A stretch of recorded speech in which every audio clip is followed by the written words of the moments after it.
കാരണം ഞാനൊരു കമ്മ്യൂണിസ്റ്റുകാരൻ എന്ന രീതിയിൽ കമ്മ്യൂണിസ്റ്റ് പാർട്ടിക്കകത്ത് നടക്കാൻ പാടില്ലാത്ത സംഭവങ്ങൾ എൻ്റെ ശ്രദ്ധയിൽപ്പെട്ടപ്പോൾ ഒരു കമ്മ്യൂണിസ്റ്റുകാരൻ എന്ന രീതിയിൽ പാർട്ടിയുടെ ശ്രദ്ധയിൽപ്പെടുത്തി പരിഹാരം കാണാനുള്ള ശ്രമം നടത്തി.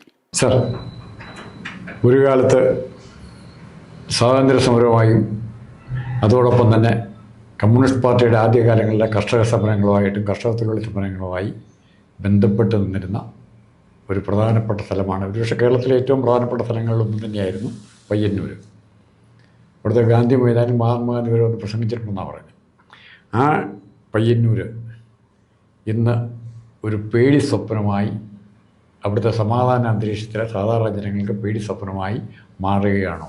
ഒറ്റ കാര്യമേ ഉള്ളൂ, അത് കുഞ്ഞികൃഷ്ണൻ സഖാവ് കുഞ്ഞികൃഷ്ണൻ ഇപ്പോഴത്തെ ജില്ലാ കമ്മിറ്റി മെമ്പർ പുറത്തു വിടുമെന്ന് പറയുന്ന രഹസ്യങ്ങളെക്കുറിച്ചുള്ള ഭയമാണോ ജനങ്ങളെ ഇപ്പോൾ കൂടുതൽ ഭയപ്പെടുന്നത്? അതായത് ഇപ്പോൾ അടുത്ത കാലത്തുണ്ടായിട്ടുള്ള ഒരു പ്രവണത, മാർക്സിസ്റ്റ് പാർട്ടിയിൽ നിന്ന് പല സത്യസന്ധരായ ആളുകളും പലതും വിളിച്ചു പറയാൻ തയ്യാറായിരിക്കുന്നു. ഇന്നലെ വരെ അവർ ഇരുമ്പ് മറയ്ക്കുള്ളിലായിരുന്നു. ആ ഇരുമ്പ് മറയ്ക്കുള്ളിൽ ഇരിക്കുമ്പോൾ പോലും അവർ വിശ്വസിച്ചിരുന്ന പാർട്ടിയെയാണ്. പാർട്ടി തെറ്റ് ചെയ്യില്ല, സത്യസന്ധമായ പാതയിലൂടെ പോവുകയുള്ളൂ, പാവപ്പെട്ടവർക്ക് വേണ്ടി പ്രവർത്തിക്കുകയാണ്, കർഷകർക്കും തൊഴിലാളികൾക്കും വേണ്ടി പ്രവർത്തിക്കുകയാണ് എന്നൊക്കെ അന്ധമായി അവർ വിശ്വസിച്ചിരുന്നു. പക്ഷെ ഓരോ ദിവസം കൂടുന്തോറും പിണറായി വിജയൻ്റെ നേതൃത്വത്തിലുള്ള ഒരു മാഫിയ സംഘം പാർട്ടിയെ വിഴുങ്ങിക്കൊണ്ടിരിക്കുകയാണെന്നുള്ള യാഥാർത്ഥ്യം അവർ മനസ്സിലാക്കുകയും അവസാനം ഞങ്ങളെങ്കിലും പ്രതികരിച്ചില്ലെങ്കിൽ നാളെ എല്ലാ ഇതിൽപ്പെട്ട പാവപ്പെട്ട അണികൾ തെറ്റിദ്ധരിച്ചു കൊണ്ടിരിക്കും, എല്ലാം സത്യസന്ധമായിട്ടാണ് പോണത്, പാവപ്പെട്ടവർക്ക് വേണ്ടിയിട്ടാണ്, രക്തസാക്ഷികൾക്ക് വേണ്ടിയിട്ടാണെന്നൊക്കെ പറഞ്ഞ് തെറ്റിദ്ധരിക്കും എന്ന് മനസ്സിലാക്കി അവസാനം രക്ഷയ്ക്കായി ആ പാർട്ടിയെ രക്ഷിക്കാൻ വേണ്ടി പലതും വിളിച്ചു പറയാൻ വേണ്ടി തയ്യാറായി വന്നിരിക്കുകയാണ് ഇതിലുള്ള പല ആളുകളും. നമുക്കറിയാം ആയിഷ പോറ്റി അടുത്ത കാലത്ത് വന്ന് പാർട്ടീൻ്റെ ഉള്ളിൽ നിന്ന് ചാടാൻ കാരണം എന്താ? ആ പാർട്ടിക്കുള്ളിൽ നടക്കുന്നത് ജീർണതയാണ്, ബൂർഷാ ജനാധിപത്യമാണ് നടക്കുന്നത്, ഒരു ഏകാധിപതിയാണ് ഭരിക്കുന്നത്. അതിലപ്പുറത്തേക്ക് പാർട്ടിക്കൊന്നുമില്ല. ആ ഏകാധിപതി കേരളത്തിലെ സകല മേഖലകളിലും അഴിമതി നടത്തുന്നു. അത് ഈ ഗുണ്ടാ മാഫിയ പെട്ട ആളുകൾ, അദ്ദേഹത്തിൻ്റെ ഗുണ്ടാ മാഫിയപ്പെട്ട ആളുകൾ പോലീസ് സ്റ്റേഷനിലായാലും റവന്യൂ ഓഫീസിലായാലും സർക്കാരിൻ്റെ വിവിധ മേഖലകളിലുള്ള സ്ഥലങ്ങളിലായാലും അവർക്ക് അതിൻ്റേതായ ഒരാളെങ്കിലും ഉണ്ടാവില്ല ആ സ്ഥലത്തും. ഈ സ്ഥലത്തുള്ള ആളുകൾ അവിടുത്തെ മണ്ണ് നികത്തൽ, പാറ പൊട്ടിക്കൽ, അതേപോലെ പോലീസ് സ്റ്റേഷനിലെ കേസ് തീർക്കൽ, അങ്ങനെ തുടങ്ങി ഇത്തരം കാര്യങ്ങൾ സെറ്റിൽമെന്റ് ഇടനിലക്കാർ റോളാണ്. എന്നിട്ട് അവർ കോടിക്കണക്കിന് രൂപ ഓരോ ഏരിയ സെക്രട്ടറിക്ക് ഉണ്ടാക്കിയതാണ് അവിടുത്തെ ഏറ്റവും വലിയ ഇടപെട്ടോട്ടെ. താങ്കളിപ്പോൾ പറഞ്ഞ വസ്തുത ഇതൊക്കെ വളരെ മുൻകൂട്ടി കണ്ട രണ്ട് നേതാക്കന്മാരായിരുന്നു ലെനിനും സ്റ്റാലിനും. ഇവർ രണ്ടുപേരും പറഞ്ഞിട്ടുണ്ട് കമ്മ്യൂണിസ്റ്റ് പാർട്ടി പ്രവർത്തകൻ ആദ്യം സൂക്ഷിക്കേണ്ട അവൻ്റെ തൊട്ടു മുമ്പിലുള്ള നേതാവിനെയാണെന്നാണ്. കാരണം നേതാവ് തെറ്റുകാരനാകാനും അഴിമതിക്കാരനാകാനും കമ്മ്യൂണിസ്റ്റ് തത്വങ്ങൾക്ക് നിരക്കാത്ത പ്രവൃത്തി ചെയ്യാനും സാധ്യതയുണ്ട്. അതുകൊണ്ട് നിങ്ങളുടെ മുമ്പിലുള്ള നേതാവിൻ്റെ പിന്നിൽ നിങ്ങളൊരു തോക്കുമായി എപ്പോഴും കാവൽക്കാരനായി ഉണ്ടായിരിക്കണം, ഈ പ്രസ്ഥാനത്തിൻ്റെ കാവൽക്കാരനായിട്ട് ഉണ്ടായിരിക്കണം എന്നാണ് ഈ മഹാന്മാരായ രണ്ട് കമ്മ്യൂണിസ്റ്റ് നേതാക്കളും പറഞ്ഞിരിക്കുന്നത്. അത് കേരളത്തിൽ കുറെ കൂടെ ആപ്ലിക്കബിൾ അല്ലേ? അല്ല, ആപ്ലിക്കബിൾ ആവേണ്ട ഒരു കാലഘട്ടത്തിൽ ആപ്ലിക്കബിൾ ആയില്ല. അതിനെ ആ രൂപത്തിൽ മോൾഡ് ചെയ്ത് പിണറായി വിജയൻ മാറ്റിയെടുത്തു. ഒരു കാലഘട്ടത്തിൽ ആപ്ലിക്കബിൾ ആയിരുന്നു. VS അച്യുതാനന്ദൻ സെക്രട്ടറി ആയിരുന്നവരെയൊക്കെ അത് ആപ്ലിക്കബിൾ ആയിരുന്നു. പക്ഷേ പിണറായി വിജയൻ മാറിയ ശേഷം ആരെങ്കിലും ശബ്ദിച്ചാൽ, ആരെങ്കിലും നോട്ടം കൊണ്ടോ അല്ലെങ്കിൽ അവരുടെ വേറെ നിഴൽ കൊണ്ടോ പിന്നാലെ വരികയോ ഇത്തരം തട്ടിപ്പുകളേട്ടം പുറത്തു പറഞ്ഞാൽ അവരെ അപ്പോൾ തീർത്ത് കളയും. എങ്ങനെ? പെണ്ണ് കേസിൽപ്പെടുത്തും, അല്ലെങ്കിൽ അഴിമതി കേസിൽപ്പെടുത്തും. അങ്ങനെ പാർട്ടിക്കുള്ളിൽ നിന്ന് ആരെങ്കിലും വിളിച്ചു പറയുന്ന ആളെ പുറത്തിറങ്ങി നടക്കാൻ പറ്റാത്ത അവസ്ഥയിലാക്കി കളയും. നമുക്കറിയാം, അതിൽ കൂടെ വന്ന ധാരാളം നേതാക്കന്മാർ, ഇതുപോലെ ശബ്ദിച്ച ആൾക്കാർ, അവർക്ക് നിക്കക്കളില്ല മനസ്സുകൊണ്ട്. അവർ പഠിച്ച പാഠമെന്താ? സത്യസന്ധമായ പാതയാണ്, സത്യസന്ധമായ ജീവിതമാണ്, വലിയൊരു ലോകമാണ് അവർ മുന്നിൽ വെച്ച് നീട്ടിക്കൊടുത്തത്. സമത്വസുന്ദരമായ ലോകം, വർഗരഹിതമായ ലോകം, അവിടെ ജാതി മതങ്ങളില്ല, വെറും മനുഷ്യർ മാത്രമാണ്, എല്ലാ മനുഷ്യരും തുല്യരാണ്, സമ്പന്നരെന്നോ പാവപ്പെട്ടവരോ ഒന്നുമില്ല. അങ്ങനെ ഒരു ലോകം ഉണ്ടാക്കി മുന്നിൽ വെച്ചിട്ടാണ് ഇവര് സ്വപ്നങ്ങൾ മോഡലായിട്ട് വെച്ച് അങ്ങനെ സോവിയറ്റ് യൂണിയനൊക്കെ ഇരുന്നതിന് മുമ്പ്, ഇപ്പൊ സോവിയറ്റ് യൂണിയനൊക്കെ പൊട്ടി തകർന്ന് തരിപ്പണമായി ഒരു ഏകാധിപത്യത്തിന്റെ. അപ്പൊ ഈ രൂപത്തിൽ കേരളത്തിൽ ഇന്ത്യയിലെ അവസാനത്തെ ഒരു കണ്ണിയായി കേരളത്തിലെ പാർട്ടി ഇത് മനസ്സിലാക്കിയ പിണറായി വിജയൻ നേരത്തെ എന്ത് ചെയ്തു? കിട്ടാവുന്നതല്ല അടിച്ചെടുത്തത് എത്തേണ്ടടുത്ത് എത്തിച്ച് സുരക്ഷിതമാകാൻ തീരുമാനിച്ചു. അദ്ദേഹത്തെ വിദേശത്ത് കോടാനുകോടി രൂപ നിക്ഷേപമുണ്ടെന്ന് ആദ്യം വിളിച്ചു പറഞ്ഞ ഞാനാണ്. അതിന് കാരണം എനിക്ക് അവിടെ അദ്ദേഹത്തിൻ്റെ കൂടെയുള്ള ഒരാൾ എനിക്ക് 10,000 കോടി അദ്ദേഹത്തിന് വിദേശത്തുള്ള ഉള്ള രേഖകൾ തരികയാണ്. അത് എൻ്റെ അടുത്ത് കിട്ടിയെന്ന് അറിഞ്ഞപ്പോഴേക്ക് തന്നെ എൻ്റെ ഓഫീസിൽ എന്നെ കള്ളക്കേസിൽ കുടുക്കി. പാർട്ടിക്കുള്ളിൽ ഒരാൾ ചെയ്താൽ എങ്ങനെയാണോ അതേപോലെ എന്നെ കള്ളക്കേസിൽ കുടുക്കി എന്നെ അറസ്റ്റ് ചെയ്യുന്നതോടൊപ്പം ആദ്യം തപ്പി എൻ്റെ വീട്ടിലെ ഓഫീസിലും രേഖകളാണ്. ഈ ലാവലിൻ കേസിൽ അടക്കമുള്ള രേഖകൾ അങ്ങനെയാണ് കടത്തിക്കൊണ്ടുപോയത്. ഓഫീസ് കത്തിച്ച് രേഖകളാണ് കടത്താൻ വന്നത്. അപ്പൊ ഇവർ ഇതിനെ പേടിക്കുന്നുണ്ട്. അപ്പൊ ഇത് സാധാരണ അണികളെ സംബന്ധിച്ചിടത്തോളം ഇത്രയും കാലം വിശ്വസിച്ച് പാർട്ടി എന്ന് പറഞ്ഞാൽ സത്യമാണ്. ഞാനും പാർട്ടിക്ക് വേണ്ടി പ്രവർത്തിച്ച ഒരാളാണ്. കാരണം ഇപ്പോൾ താങ്കൾ ഒരു 2 or 3 ആരോപണങ്ങൾ പിണറായി വിജയനെതിരായിട്ട് അല്ലെങ്കിൽ ഏതെങ്കിലും ഒരു നേതാവിനായിട്ട് പറഞ്ഞു കഴിഞ്ഞാൽ ഇവിടുത്തെ ആദ്യത്തെ ജോലി നടക്കുന്നത് താങ്കളെ ബ്രാൻഡ് ചെയ്യുകയാണ്. താങ്കൾ ഇങ്ങനെ ആരോപണം ഉന്നയിക്കാൻ വേണ്ടി നടക്കുന്ന ആളാണ്, അതുകൊണ്ട് ജീവിക്കുന്ന ആളാണ്. ഇപ്പം നവാബ് രാജേന്ദ്രൻ ഒരു കാലത്ത് ആയത് അനുഭവിച്ചു. പക്ഷെ ഇത് മറക്കേണ്ടാത്ത കാര്യം, പാർട്ടി മിഷനറിയുടെ സ്ട്രെങ്ത് എന്ന് പറഞ്ഞാൽ കമ്മ്യൂണിസ്റ്റ് പാർട്ടിയെ തിരുത്താൻ കഴിയുമായിരുന്ന 2 നേതാക്കന്മാർ, അതിനേക്കാൾ താങ്കൾക്ക് നന്നായിട്ടറിയാം. ഒന്ന് അഴീക്കോടിൻ്റെ രാഘവനും, ഒന്ന് VS അച്യുതാനന്ദനുമായിരുന്നു. അഴീക്കോടിൻ്റെ രാഘവൻ്റെ മരണത്തെക്കുറിച്ച് പോലും വാർത്തകളുണ്ട്. അത് കൊന്ന. അപ്പോൾ ഇത് കുഞ്ഞികൃഷ്ണനൊക്കെ അച്യുതാനന്ദൻ്റെ പടം വെച്ചാണ് കുഞ്ഞികൃഷ്ണൻ പുസ്തകം ഇറക്കാൻ പോകുന്നത്. അതേപോലെ തന്നെ കുഞ്ഞികൃഷ്ണൻ ഓർക്കേണ്ട വേറൊരു കാര്യം കൂടി ഉണ്ട്. ഇതേ അച്യുതാനന്ദനെ കൈകാര്യം ചെയ്തെങ്ങനെ, അഴീക്കോടിൻ്റെ രാഘവനെ കൈകാര്യം ചെയ്തെങ്ങനെ? അല്ല, അച്യുതാനന്ദനെയൊക്കെ ഏതറ്റം വരെ പോയിട്ട് നശിപ്പിക്കാൻ ശ്രമിച്ചു എന്നറിയാമോ? ഇതേപോലെ ഞാൻ ജീവിച്ചിരിക്കുന്ന ഒരു അത്ഭുതമാണ്. പക്ഷേ ഇപ്പോൾ കുഞ്ഞികൃഷ്ണൻ ചെയ്ത അടവ് ഭയങ്കരമായിട്ട് ഏൽക്കും. കാരണം അദ്ദേഹം ഹൈക്കോടതി പോയിട്ട് പോലീസ് പ്രൊട്ടക്ഷൻ വേണമെന്നാണ് പറഞ്ഞിരിക്കുന്നത്. ഞാൻ പറയുകയാണ് പോലീസ് പ്രൊട്ടക്ഷൻ കൊടുക്കരുത്, പകരം പോലീസ് ഈ ഗൂഢാലോചനയെ പറ്റി അന്വേഷിക്കണം, എന്നെ കൊല്ലാൻ വേണ്ടി തീരുമാനിച്ചിട്ടുണ്ട്, ആ ഗൂഢാലോചനയെക്കുറിച്ച് അന്വേഷിക്കണം എന്നുള്ളതാണ് പെറ്റീഷൻ കൊടുക്കേണ്ടിയിരുന്നത്. അങ്ങനെ കൊടുത്താൽ എന്താ അറിയോ, ഇവർ നിരീക്ഷണത്തിലാവും, ഇദ്ദേഹം അല്ലെങ്കിൽ പോലീസ് വൃത്തത്തിലാവും. മറ്റേ പോലീസ് വൃത്തത്തിലാവില്ല, പാർട്ടി സംരക്ഷിച്ചുകൊണ്ടിരിക്കും. കാരണം രാകേഷോ പിണറായിയോ P ശശിയോ പേര് പറഞ്ഞുകൊണ്ട് ഇവരാണ് എന്നെ കൊല്ലാൻ കൊട്ടേഷൻ കൊടുത്തിരിക്കുന്നതെന്ന് കൃത്യമായി തയ്യാറാക്കി ഹൈക്കോടതി കൊടുത്താൽ ഗൂഢാലോചന അന്വേഷിക്കുന്ന ആ പ്രദേശത്തെ ഒരാളെ പറഞ്ഞേക്കില്ല. ഇവരാണ് ആളുകളെ അയച്ചിട്ട് എന്നെ കൊല്ലാൻ ശ്രമിക്കുന്നത്. രാകേഷ് അല്ലെങ്കിൽ MV ജയരാജൻ കൃത്യമായി ആരെയാണോ അദ്ദേഹം ഉദ്ദേശിക്കുന്നത് കൊടുത്തിരുന്നെങ്കിൽ ഇതായിരുന്നു നന്നായിരുന്നു. പക്ഷെ ഇപ്പോൾ എന്താണ് സംഭവം എന്ന് പറഞ്ഞാൽ അദ്ദേഹത്തിന് പുസ്തകം വരാൻ പോവുകയാണ്. പുസ്തകം അണികൾ നേതൃത്വത്തെ തിരുത്തണം. നമ്മൾ മുമ്പ് ആദ്യം ലെനിന്റെ ഇത് പറഞ്ഞു, അണികൾ നേതൃത്വത്തെ തിരുത്തണം എന്നുള്ള ചൊല്ലാണ്. അതെ, അതിൽ ഹൈ എക്സ്പ്ലോസീവ് ആയിട്ടുള്ള സംഭവങ്ങൾ വരുന്നുണ്ടെന്നാണ്. കണ്ണൂർ ജില്ലയിൽ പൊട്ടിയ ബോംബുകളെക്കാളൊക്കെ ശക്തമായ ബോംബാണ് ഇല്ലെന്ന് പറഞ്ഞു. അതിതീവ്രമായ ബോംബാണിത്. അതിൽ അവിടെ രക്തസാക്ഷികളുടെ പേരിൽ എത്രയോ രക്തസാക്ഷികളുണ്ടായി. ഒരു രക്തസാക്ഷിനെ കിട്ടിയാൽ അവിടുത്തെ കമ്മ്യൂണിസ്റ്റ് പാർട്ടി ഭയങ്കര സന്തോഷമാണ്. കാരണം അതിന്റെ പേരിൽ കോടികൾ 2-3 വർഷത്തെ ആഘോഷം പിരിക്കാം.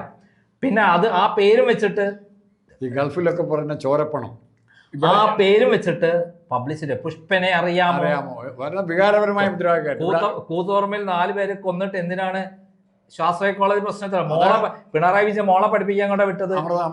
അമൃത. അത് ആലോചിക്കാനുള്ള ബുദ്ധിശക്തിയുമില്ലാത്ത വിധത്തിൽ അവരെ ബുദ്ധി ഇല്ലാതാക്കിയ കഴുതകളാക്കി മാറ്റിയിരിക്കുകയാണ് പിണറായി സംഘം. ചിന്തിക്കരുത്. അപ്പൊ അതിനൊക്കെ മാറിക്കൊണ്ട് പാർട്ടിയിൽ നിന്ന് സത്യസന്ധമായി പാർട്ടി ഇങ്ങനെ പോയി കഴിഞ്ഞാൽ അവസാനം കുറെ ഏകാധിപതികൾ ഭരിക്കുന്ന അവരെ കറവ് പശുവായിട്ട് ഇങ്ങനെ തട്ടിപ്പും വെട്ടിപ്പോയി മുന്നോട്ട് പോകുമെന്ന് മനസ്സിലാക്കിയ കുഞ്ഞികൃഷ്ണൻ ഒരു പുസ്തകം എഴുതാൻ തയ്യാറായി. ഇതിനകത്തൊരു 2 കാര്യങ്ങളുണ്ട്. കുഞ്ഞികൃഷ്ണൻ പുസ്തകം എഴുതുമ്പോൾ MV രാഘവൻ പാർട്ടി ലീഡർഷിപ്പിനെ ചോദ്യം ചെയ്ത് EMS ഉൾപ്പെടെയുള്ള ലീഡർഷിപ്പിനെ അതിനൊക്കെ ചോദ്യം ചെയ്യാനായിട്ട് MV രാഘവൻ വളർന്നു കഴിഞ്ഞപ്പോൾ MV രാഘവൻ ഒരു വലിയ കുറവുണ്ടായിരുന്നു. ഒരു താത്വികമായി ഇതിനെ വിശദീകരിക്കുന്നതിൽ അധികാര മത്സരം മാത്രമായിട്ട് മാറി MV രാഘവൻ്റെത്. കുഞ്ഞികൃഷ്ണൻ അങ്ങനെയല്ല, അധികാര മത്സരം മാത്രമല്ല, ഇഷ്യൂവുമായി ബന്ധപ്പെടുത്തി എന്ന് പറഞ്ഞാൽ സാർ മറക്കരുത്, ഒരു മുൻകൂർ ജാമ്യം എടുത്തിട്ടുണ്ട് CPM. അതായത് EP ജയരാജൻ പറഞ്ഞിട്ടുണ്ട്, ഇന്നത്തെ കാലം നമ്മളിങ്ങനെ കട്ടൻ ചായയും പരിപ്പോടെ സുഖമായി മസ്കറ്റിലും ടാജിലും ഒക്കെ താമസിച്ച് സുഖമായ സംഘടനാ പ്രവർത്തനം നടത്തുക എന്ന് പറഞ്ഞിരിക്കുന്നത് ഇവരെ ന്യായീകരിക്കാനാണ്. പൈസ ഉണ്ടാക്കിക്കോ, നിങ്ങൾ സുഖമായി ജീവിച്ചു. അല്ല, മരിച്ച ആളുകളുടെ പാർട്ടിക്ക് വേണ്ടി മരിച്ച ആളുടെ പേരിലാണ് ഈ പൈസ അത് ഇവരെല്ലാം ഗൾഫ് ബന്ധങ്ങളുള്ളവരാണ്. ഗൾഫ് രാജ്യങ്ങൾ, പ്രത്യേകിച്ച് മുസ്ലിം രാജ്യങ്ങളിൽ ചോരപ്പണം എന്നുള്ളൊരു പരിപാടിയുണ്ട്. ആരെങ്കിലും നമ്മളൊരു അറിയാതെ കൊന്നു കഴിഞ്ഞാൽ അവർക്ക് വേണ്ട നഷ്ടപരിഹാരം, അവർക്ക് സ്വീകാര്യമായ നഷ്ടപരിഹാരം കൊടുത്ത് നമുക്ക് വേണമെങ്കിൽ കൊലക്കുറ്റത്തിന് രക്ഷപ്പെടാം. ചോരപ്പണം എന്നാണ് പറയുന്നത്. ഇവിടെ ഇത് രക്തസാക്ഷികളുടെ ചോരപ്പണമാക്കി ആര് കണക്ട് ചെയ്യുന്നു? ഇവിടെ ചോരപ്പണം എന്ന് പറഞ്ഞാൽ CPMൻ്റെ രക്തസാക്ഷികളുടെയാണ് ചോരപ്പണം. അത് കളക്ട് ചെയ്ത് കൈവയ്ക്കുക. അവിടെ കൊലയാളിയെ പിടിക്കുക എന്നുള്ളതല്ല അവരുടെ ഉദ്ദേശം, ഇവർക്ക് വേണ്ടി പിരിവ് നടത്തുക എന്നുള്ളത്. അതിവിടെ അഭിമന്യുവിൻ്റെ കാര്യത്തിൽ നമ്മൾ കണ്ടു, അവിടെ ഇപ്പോൾ വീണ്ടും ആവർത്തിക്കപ്പെടുന്നു ഇതേ തെറ്റ് തന്നെ. പിന്നെ ആർക്കെങ്കിലും വിരോധമുണ്ട്, ഒരു RSS, 2 RSSകാരെയോ 2 കോൺഗ്രസ്സുകാരെയോ കൊന്ന് അവരാ കൊന്നത് എന്ന് പറഞ്ഞ് ഒരു പ്രചരണം കൂടിയാകുമ്പോൾ സഖാക്കളെല്ലാം വളരെ ശാന്തം, സന്തോഷം. എന്തായാലും ഈ പറയുന്ന ഹൈ എക്സ്പ്ലോസീവ് ബോംബ് വന്നു കഴിഞ്ഞാൽ കണ്ണൂർ ജില്ലയിലെ ഗ്രാമങ്ങളിൽ, പാർട്ടി ഗ്രാമങ്ങളിലടക്കം പൊട്ടിത്തെറി ഉണ്ടാകും.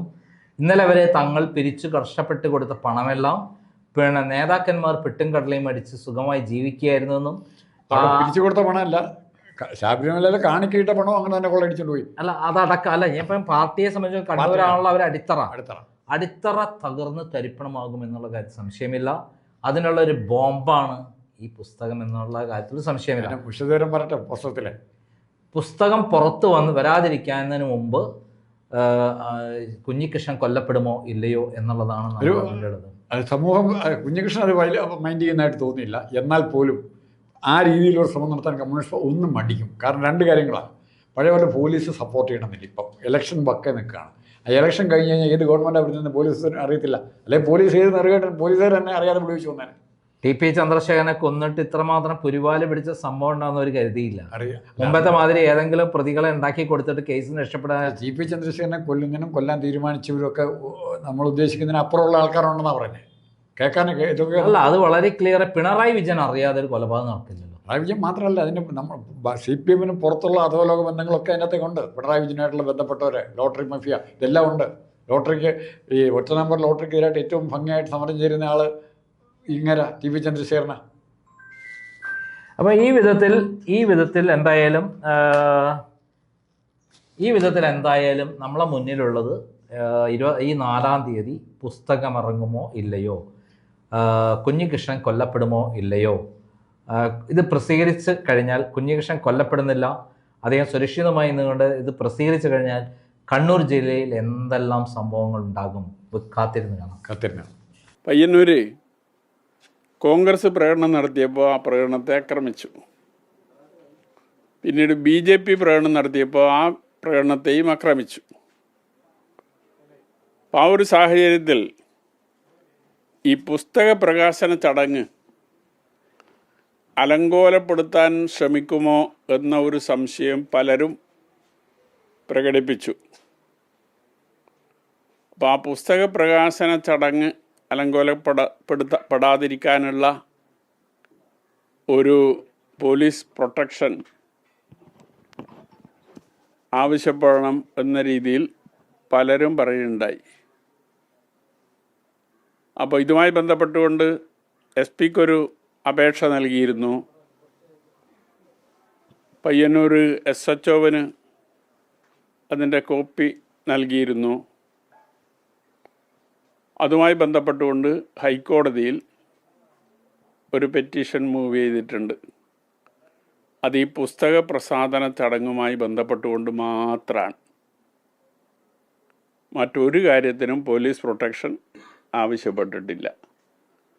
പുസ്തക പ്രസാധന ചടങ്ങ് അലങ്കോലമാകാതിരിക്കാനുള്ള ഒരു ആലോചനയുടെ ഭാഗമായിട്ടാണ് അങ്ങനെ ഒരു പെറ്റീഷൻ മൂവ് ചെയ്തിട്ടുള്ളത്. ഇല്ല, 4-ാം തീയതി വൈകുന്നേരം 4:30 മണിക്കാണ്. 4:30 മണി പറഞ്ഞാൽ 5 മണിക്ക് തുടങ്ങുക എന്നുള്ളതാണ് ആ പുസ്തക പ്രകാശന ചടങ്ങ്. ആ പരിപാടിക്ക് മാത്രമാണ് പോലീസ് പ്രൊട്ടക്ഷൻ ആവശ്യപ്പെട്ടത്. കോടതിയിൽ പോകാനുള്ള കാരണം കുറച്ചുകൂടി അതൊരു എഫക്റ്റീവ് ആവും എന്ന ഒരു തോന്നലിൻ്റെ ഭാഗമായിട്ടാണ്. ഹൈക്കോടതി പറയുന്നതും മറ്റതും തമ്മിൽ വ്യത്യാസമുണ്ടല്ലോ. അപ്പോൾ അതുകൊണ്ട് മാത്രമാണ്. ഒരു ഭീതിയുമില്ല. ഇത് ചടങ്ങ് അലങ്കോലമാകരുത് എന്നതാണ്. മറ്റതൊരു ഭീതിയുമില്ല. കാരണം അത് ഏത് സമയത്തും സംഭവിക്കാമല്ലോ, ചെയ്യാൻ തീരുമാനിച്ചാൽ. അപ്പം അതിലൊന്നും ഒരു ഭീതിയുമില്ല. ഭീതി ഉണ്ടായ പിന്നെ നടക്കാനേ കഴിയില്ല. അപ്പോൾ അങ്ങനെയൊന്നുമില്ല. അല്ല, സൂചനകളൊന്നുമില്ല. ഈ 2 സംഭവങ്ങൾ നമ്മുടെ മുമ്പിലുണ്ടല്ലോ. അപ്പം അതുകൊണ്ട് ഇന്ന് പുസ്തകത്തിലെ കുറച്ച് പരാമർശങ്ങളൊക്കെ ചില പേജുകളൊക്കെയാണ് പുറത്തു വന്നല്ലോ. അത് എങ്ങനെ ചോർന്നിട്ടുണ്ട്. അത് എവിടുന്ന് ചോർന്നൊന്നും ഇപ്പോൾ എനിക്ക് പറയാൻ സാധിക്കില്ല. ചിലപ്പോൾ അത് എവിടുന്നെന്ന് പറയുന്നില്ല, എവിടുന്നാന്ന് അറിയില്ല. ടി ഐ മധുസൂദനെതിരെ അതിലും രൂക്ഷ വിമർശനമുണ്ട്, നേരത്തെ പറഞ്ഞതിലും കൂടുതൽ. അല്ല, അത് പുസ്തകം വരുമ്പോൾ നിങ്ങൾക്ക് പൂർണ്ണമായിട്ട് മനസ്സിലാക്കാമല്ലോ, പിന്നെ എന്തിനാണ് അഡ്വാൻസായി അങ്ങനെ ഒരു കാര്യം. ഒരു കാര്യം ചേട്ടാ, ഈ പി സന്തോഷും ടി ഐ മധുസൂദനും തമ്മിലുള്ള ബന്ധം നിലവിൽ അതിനെക്കുറിച്ച് അതിനകത്ത് പരാമർശിക്കുന്നുണ്ട്. സത്യത്തിൽ എന്താണ് ഇവർ തമ്മിലുള്ള ബന്ധം നിലവിൽ? അല്ല, ആ ബന്ധത്തെക്കുറിച്ച് ഞാൻ ഒറ്റ വാചകം മാത്രമേ പരാമർശിക്കുന്നുള്ളൂ. ടി ഐ മധുസൂദനും സന്തോഷും തമ്മിലുള്ള ബന്ധം എന്താണെന്നുള്ളത് പയ്യന്നൂരിലെ ആളുകളോട് അന്വേഷിച്ചാൽ അറിയും എന്നത് മാത്രമേ ഉള്ളൂ. വേറെ ഞാൻ അവർ തമ്മിൽ എന്തെങ്കിലും പ്രശ്നങ്ങളുണ്ടോ എന്നൊന്നും സൂചിപ്പിച്ചിട്ടില്ല. അതായത് പി സന്തോഷിന്റെ പിന്തുണ വി കുഞ്ഞികൃഷ്ണൻ ലഭിക്കുന്നുണ്ടോ? ഇത് പിന്തുണയുടെ വിഷയയിലില്ല. കാരണം ഞാനൊരു കമ്മ്യൂണിസ്റ്റുകാരൻ എന്ന രീതിയിൽ കമ്മ്യൂണിസ്റ്റ് പാർട്ടിക്കകത്ത് നടക്കാൻ പാടില്ലാത്ത സംഭവങ്ങൾ എൻ്റെ ശ്രദ്ധയിൽപ്പെട്ടപ്പോൾ ഒരു കമ്മ്യൂണിസ്റ്റുകാരൻ എന്ന രീതിയിൽ പാർട്ടിയുടെ ശ്രദ്ധയിൽപ്പെടുത്തി പരിഹാരം കാണാനുള്ള ശ്രമം നടത്തി. കഴിഞ്ഞ 5 വർഷമായി അതിനു വേണ്ടിയുള്ള ശ്രമങ്ങൾ നിരന്തരമായി നടത്തിക്കൊണ്ടിരുന്നതാണ്. അപ്പോൾ അത് പരിഹരിക്കാനുള്ള നീക്കം ഇല്ലാത്ത സാഹചര്യത്തിലാണ് പരസ്യമായി അത് പറയാൻ നിർബന്ധിക്കപ്പെട്ടത്. ഈ ജില്ലാ കമ്മിറ്റി തീരുമാനം സ്വാഭാവികമായിട്ടും ലോക്കൽ കമ്മിറ്റി വരെ അറിയിക്കുന്നത് നടന്നുകൊണ്ടിരിക്കുകയാണ്. അതിൽ പല കമ്മിറ്റികളിലും നിഷ്ഠത്തിന് അനുകൂലമായിട്ടുള്ള നിലപാട് വരുന്നു, പ്രതിഷേധം വരുന്നു. ചില ബ്രാഞ്ച് കമ്മിറ്റി യോഗങ്ങളിലെ ആളുകൾ പങ്കെടുക്കാത്ത മാറി നിൽക്കുന്ന ഒരു സാഹചര്യം വരെ വരുന്നു. ഇത് പിന്തുണയേറുകയാണ് നിഷ്ഠ. അല്ല, അത് പ്രതിഷേധത്തിൻ്റെ മാത്രം കാര്യമല്ല. ഇതിൽ ഈ കമ്മ്യൂണിസ്റ്റ് പാർട്ടിക്കകത്ത് ഇതുപോലുള്ള ഫണ്ട് തിരിമറിയോ സാമ്പത്തിക തിരിമറിയോ ഒക്കെ നടക്കുമ്പോൾ അതിനെതിരെ ശക്തമായ നടപടി സ്വീകരിച്ചിട്ടുള്ള പാർട്ടിയാണ്. ഇത്തരം സംഭവങ്ങൾ ഒരു തരത്തിലും അംഗീകരിക്കുന്നതല്ല കമ്മ്യൂണിസ്റ്റ് പാർട്ടി. ഈ വിഷയം ഉയർന്നു വന്നപ്പോൾ തന്നെ ജനങ്ങൾക്കിടയിൽ ശക്തമായ അഭിപ്രായങ്ങൾ ഉണ്ടായിരുന്നു. അപ്പം ഞാൻ ഉന്നയിച്ച വിഷയങ്ങൾ ശരിയാണ് എന്ന് വിശ്വസിക്കുന്ന വലിയ വിഭാഗം പാർട്ടി മെമ്പർമാർ അന്ന് പാർട്ടിക്കകത്തുണ്ട്. ഇപ്പോഴും അത് കൂടി വരുന്നതല്ലാതെ, അങ്ങനെ വിശ്വസിക്കുന്ന ആളുകളുടെ എണ്ണം കൂടി വരുന്നതല്ലാതെ അതിൽ കുറവ് വന്നിട്ടില്ല എന്നാണ് ഞാൻ വിശ്വസിക്കുന്നത്. ഈ സംഭവം നടന്ന തൊട്ടടുത്ത ദിവസം പി ജയരാജൻ താങ്കളെ അനുകൂലിക്കുന്നവരുടെ വീട്ടിൽ പോയി എന്ന് പറയുന്നു. ശരിക്കും അനുനയിപ്പിക്കാൻ വേണ്ടി പോയതാണ്. എന്താണ് താങ്കളുമായിട്ട് ഇപ്പോൾ സംസാരിച്ചിട്ടുണ്ടാവില്ല, പ്രസന്നനൊക്കെ സംസാരിച്ചിട്ടുണ്ടാവില്ല, എന്താണ് പി ജയരാജൻ പറഞ്ഞത് യഥാർത്ഥത്തിൽ? അല്ല, അങ്ങനെ വീടുകളിൽ പോയതായി എനിക്കറിയില്ല. പ്രസന്നൻ്റെ വീട്ടിൽ പോയത് അതിവിടെ വെള്ളൂർ നോർത്ത് ലോക്കൽ കമ്മിറ്റിയിലും ലോക്കൽ ജനറൽ ബോഡിയിലും പങ്കെടുത്തത് പി ജയരാജനാണ്. അപ്പോൾ ഇവിടെ വന്നതാണ്. ഇവിടെ ചന്തകുഞ്ഞി സ്മാരക ഹാളിലാണ് ജനറൽ ബോഡിയും കമ്മിറ്റിയും ചേർന്നത്. ആ പരിപാടിക്ക് വന്നപ്പോൾ അതിന് തൊട്ടടുത്താണ് പ്രസന്നൻ്റെ വീട്. അപ്പോൾ ആ വീട്ടിൽ ജയരാജൻ പോയി എന്നുള്ളതാണ് ഞാൻ മനസ്സിലാക്കുന്നത്. ഈ പല ആരോപണം ഉയർന്ന സമയത്തും ഈ ടി ഐ മധുസൂദൻ ഇത്രയും സംരക്ഷണം പാർട്ടി ഒരുക്കാനുള്ള കാരണം എന്താണെന്നാണ് കുഞ്ഞിക്കട കരുതുന്നത്? ആ കാരണമാണ് എനിക്കും അറിയാത്തത്. ഞാൻ ചിലതെല്ലാം സംശയിക്കുന്നുണ്ട്. സംശയിക്കുന്ന കാര്യങ്ങൾ മാധ്യമങ്ങളോട് എന്തായാലും ഇപ്പോൾ പറയുന്നില്ല. അവരൊക്കറിയില്ല ആ കാരണം. ഓക്കെ. അപ്പുറത്തേക്ക് പയ്യന്നൂരിലെ നേതൃത്വം അടക്കം അവർക്ക് പുറത്തു പറയാൻ പരസ്യം പറയില്ലെങ്കിലും ഉള്ളിൽ കുഞ്ഞികൃഷ്ണേട്ടൻ പറയുന്ന കാര്യങ്ങൾ ശരിയെന്ന് തോന്നലുള്ളവരാണോ? എന്താണ്? പയ്യന്നൂരിലെ നേതൃത്വത്തിനിടയിലും വലിയ വിഭാഗം ഞാൻ പറയുന്നത് ശരിയാണ് എന്ന അഭിപ്രായമുള്ളവരാണ്.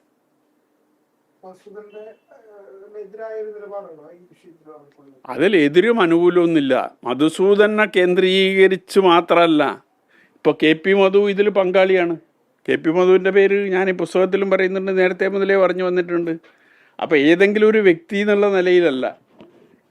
ഈ കമ്മ്യൂണിസ്റ്റ് പാർട്ടി അതിൻ്റെ പ്രവർത്തനം നടത്തുന്നത് ജനങ്ങളിൽ നിന്ന് സംഭാവന പിരിച്ചുകൊണ്ടാണ്. അപ്പോൾ ജനങ്ങളിൽ നിന്ന് സംഭാവന പിരിച്ചുകൊണ്ട് പ്രവർത്തിക്കുന്ന പാർട്ടി സത്യസന്ധമായി ആ പണം കൈകാര്യം ചെയ്യാൻ സാധിക്കേണ്ടുന്ന പാർട്ടിയാണ്. ജനങ്ങൾ തരുന്ന പണത്തിൽ കൈയിട്ട് വാരുന്ന സമീപനം ആര് സ്വീകരിച്ചാലും അത് അംഗീകരിക്കാൻ സാധാരണ നിലയിൽ ഒരു കമ്മ്യൂണിസ്റ്റുകാരന് കഴിയില്ല. അതാണ് ഇതിലുണ്ടായിട്ടുള്ള വിഷയം. അത് ഏത് വ്യക്തി എന്നുള്ളതേ അല്ല. അപ്പം അത് ആ പ്രശ്നം, ആ സംഭവം അത് അവസാനം